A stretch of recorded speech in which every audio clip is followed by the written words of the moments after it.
We just have to.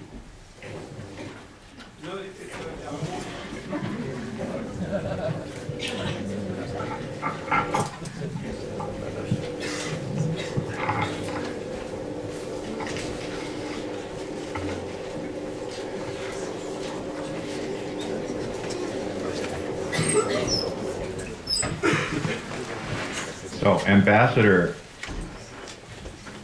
Brunner and the Secretary Nemeth and Provost Rector Robinson, thank you very much. And thank you, all of you, for coming. I spoke the last time in the CEU, I think something like 15 years ago. So it's very nice to come back.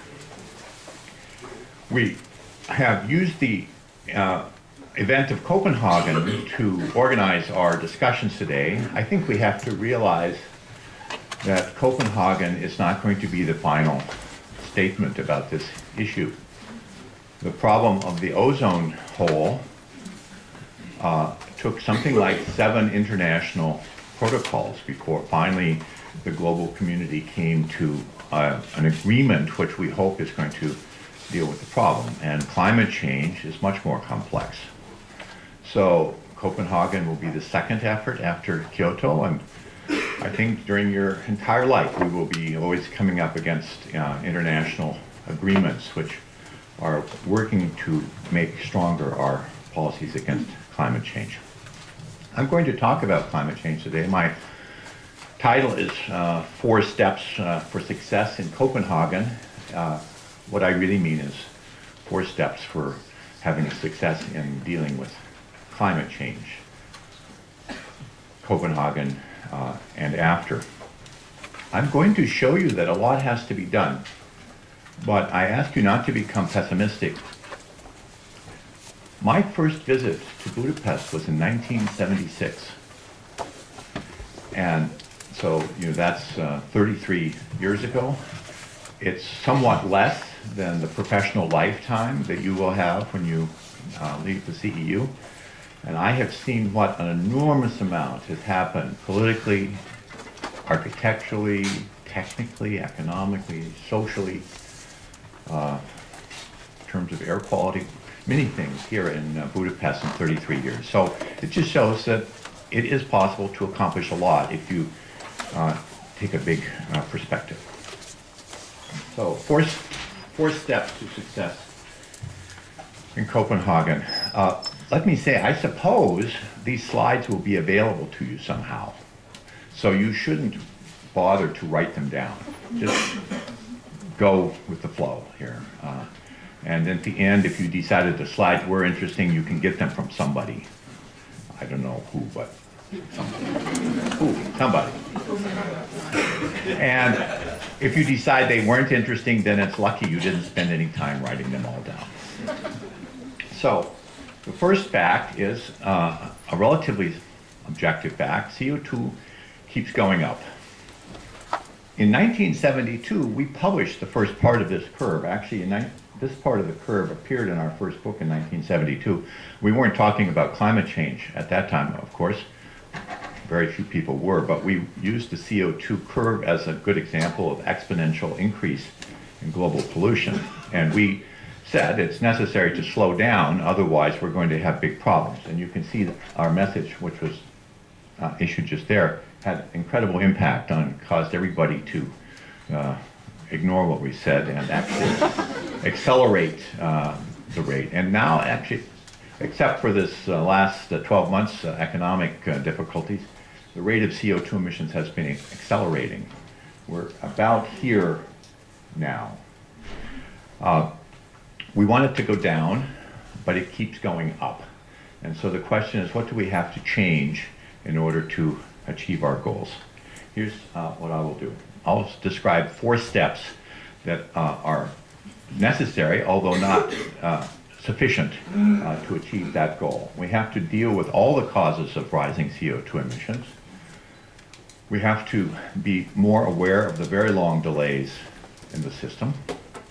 We want to prevent tipping points from taking over control for the climate system. And we want to quit using the wrong criteria for deciding what to do. So first, all the causes. You can imagine CO2 to be the result of 4 factors.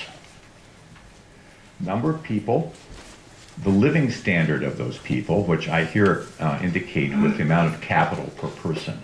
So of course that's your house, and if you have a car or a bicycle, it's a little bit of this conference room because you were using part of it today, and so forth.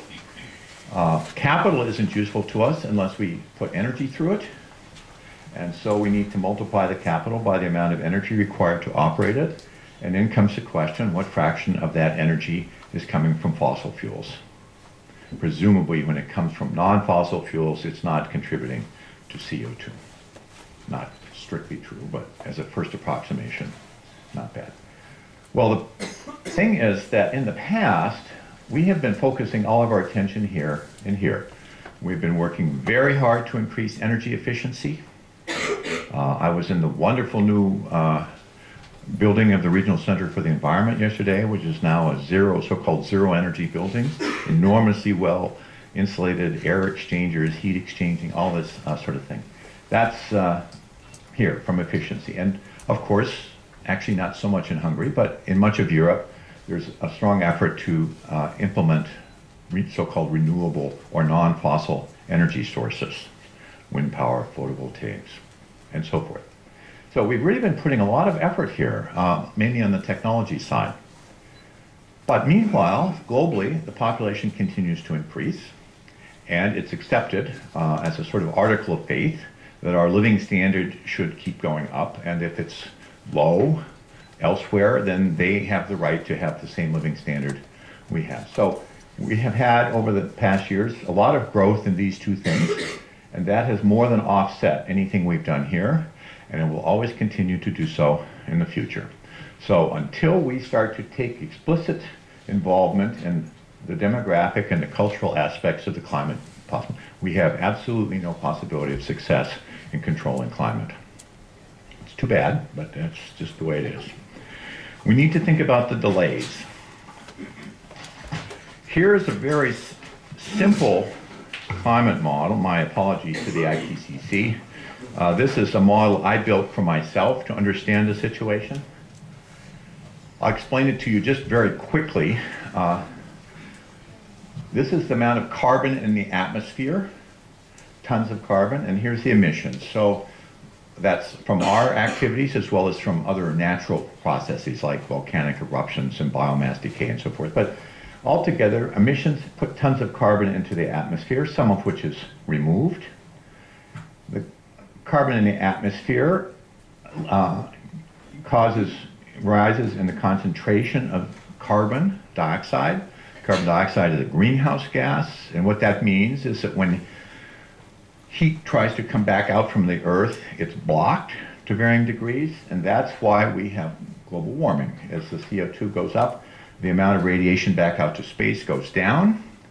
The amount coming in from the sun is more or less constant over time. And if this goes down and this stays constant, it starts to go up, and the heat in the atmosphere triggers a bunch of geophysical variable changes. Arctic ice cover, species issues, climate, and all of these things that we're worried about. The key point here is, this is where we're trying to influence the system. That's Kyoto and Copenhagen. And this is what we're really worried about. We're not actually worried about the amount of carbon in the atmosphere. It's relatively small and in itself quite benign. But this causes a lot of concern. That's where species disappear. That's where the Arctic ice cap melts away. That's where the glaciers disappear in the Himalayas and start to cause very serious problems for the agriculture of Asia and so forth. Between when you do something here and when you see the effects down here, it will be centuries. So this idea that if we could just use Copenhagen to turn down emissions, then everything is going to be okay, is just simply not based on physical fact. It's crucially important to reduce emissions, absolutely, but we are going to be, for the next decades, living with the consequences of what's been done already. And it has enormous political consequences, because when people make sacrifices politically, they expect to be able to show something for it. And we're in a period where the politicians won't actually have anything to show for the things they do with climate change during the period of time that they care to run for office. This is just a simple illustration. I call it bathtub dynamics. I know this doesn't look like your bathtub, but since you know more about bathtubs than you do about global atmospheric concentrations of carbon, I thought I would use this analogy. And like your bathtub, if more goes in than goes out, the level goes up, and conversely. Over the last decades, we've been putting more in than has been going out, and so the level of carbon in the atmosphere has been going up. And the interesting question is, what will be the response when it starts to go down? Here's a very simple little computer simulation. And the key point here is that I started in the simulation with no carbon in the atmosphere. And then I raised the emissions, and then I took them back down to 0 and left them at 0. And the question comes, what happens to the amount of carbon in the atmosphere? Initially, since there's no carbon in the atmosphere, nothing is going out. So if something starts to go in, the carbon level goes up, as you see here, and actually it keeps going up until just this point where the outflow exceeds the inflow, and then it starts to go back down again. And there are really 2 points from this that are relevant to our discussions here.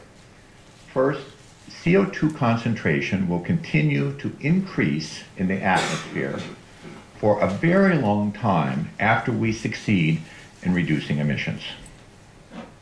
What does that mean, a very long time? I'm sorry, the science is a little fuzzy and I'm not very well acquainted with it anyway, but it means certainly decades and conceivably centuries.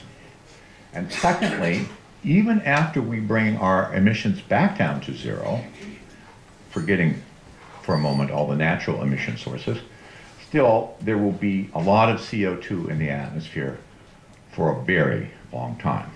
So that's the system, we have to deal with it, but it just means that we need to be aware of what's going on. Unfortunately, our political and our economic systems are not very well suited for dealing with long-term dynamics, and in this case, they need to be.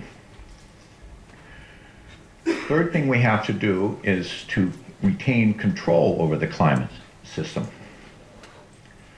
For the moment, we operate as though our emissions are the dominant influence. And as a first approximation, that's a useful assumption. But in this little climate model I showed you, there are a lot of what we would call positive loops or potential tipping points. I'll cite one example.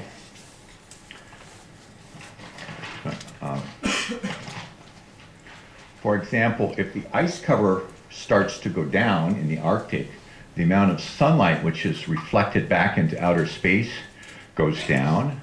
More heat is absorbed in the atmosphere, and that means that the ice cover melts even faster. It's a reinforcing loop. If the tundra starts to melt, it will release methane. Methane is a very powerful greenhouse gas, and that makes things warm up, which means that the tundra is going to melt even faster, and so forth. Interesting one, if the sea temperature rises, there starts to be the possibility that methane hydrates, which are crystalline deposits on the floor of the sea, could vaporize, and methane could come out into the atmosphere. Methane is a very powerful greenhouse gas, and so that would cause even further warming. Here's an example of how I draw these tipping points. Heat reflected from the Earth, if it goes down, up, the temperature of the air changes, melting the ice, causing less ice cover and therefore even less heat is reflected from here. This is a so-called positive loop. And when you have positive loops like this operating, they lead to sudden excursions. This is what we've seen in the Arctic ice cover, the data from that curve I just showed. Don't be too alarmed here. Actually, this is 4, not 0. So the 0 axis is down here. But nonetheless, over time, from 78 up to recently, we've seen a steady, gradual decline in the amount of ice cover. Ice is diurnal. It goes up and down, of course, with the summer and the winter in the Arctic. And usually about the 3rd week of September, ice reaches its minimum coverage. So we, not me, but they fly satellites over the Arctic every September and photograph it, and then they can see how much ice there is, and this is an indicator of what's happening up there. It's only the cover, it's not the thickness, which is another very important issue, but it's an interesting indicator. And suddenly in 2007 it did that. And people said, oh my goodness, what happened? Something changed. No, nothing changed. It's what happens with positive feedback loops. They seem to be changing things slowly for a long time, and then suddenly you get a big excursion. Now, in 2008, 2009, it came back up. We'll see, what it does next year. But this kind of sudden excursion is crucial, and what it means is that we're in a situation where we may do whatever we want to over here, and it won't make any difference, because the climate system has started to generate its own dynamics. And when that happens, Copenhagen and Kyoto become essentially irrelevant in terms of climate change. So we want to prevent that. And the fourth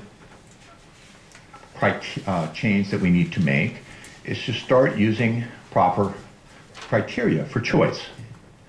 One of the most recently significant reports on climate change was done by Lord Stern and his colleagues in Britain.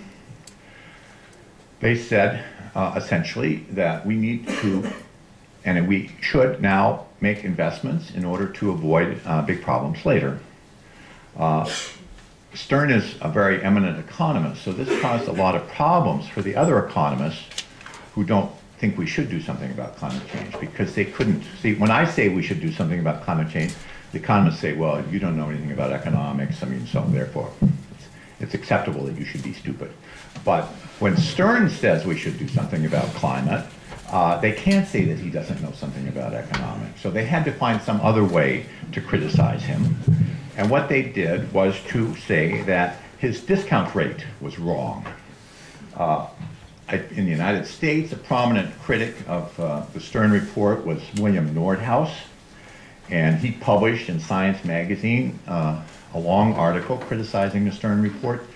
The bottom line was that, he says, given that, this is a quote, given that the Stern review embraces traditional economic techniques, how does it get such different results and strategies? Meaning, Stern thinks we should do something, and Nordhaus thinks we shouldn't. So that's the difference here. And, says Nordhaus, well, the difference stems entirely from the technique for calculating discount rates. And the technique means rather whether the discount rate is big or small. If the discount rate is big, it means that you shouldn't pay very much now to avoid really big problems later. If the discount rate is small, like 0, then it means you should pay a lot now in order to avoid problems later.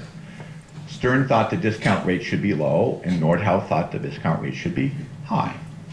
But the point is, the discount rate is totally irrelevant. If you rely on the discount rate to make this choice, you are implicitly making 5 assumptions. This is what is under Nordhaus's and other economic analysis. All consequences of climate change are known precisely forever. That's one assumption. All consequences can be expressed in monetary terms,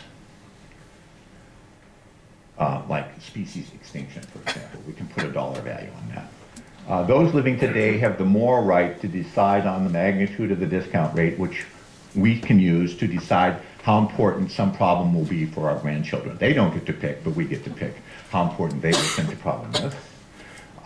It's assumed that actually maximizing financial values is the preeminent goal of society, and that if we do make a mistake, we can correct it in the future by paying for it. Every single one of those assumptions is false for climate change. They're appropriate for buying a car or deciding what academic major you might like to pursue, but as soon as you get into these longer term issues, they're totally irrelevant. So we need to correct that one as well. If we could make those 4 changes, I think we'd have a great chance at dealing with climate change. Thank you.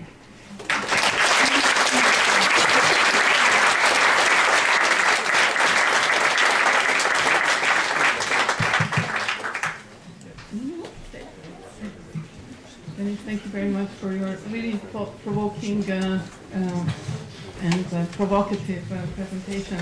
And I didn't realize it has been 10 years since you last spoke here, so it was really time for us to get you here. One thing I didn't get to mention, that among the long list of Professor Meadows' credentials, that he's also the president of the Bathtub group, which meets every year in Hungary. So we have had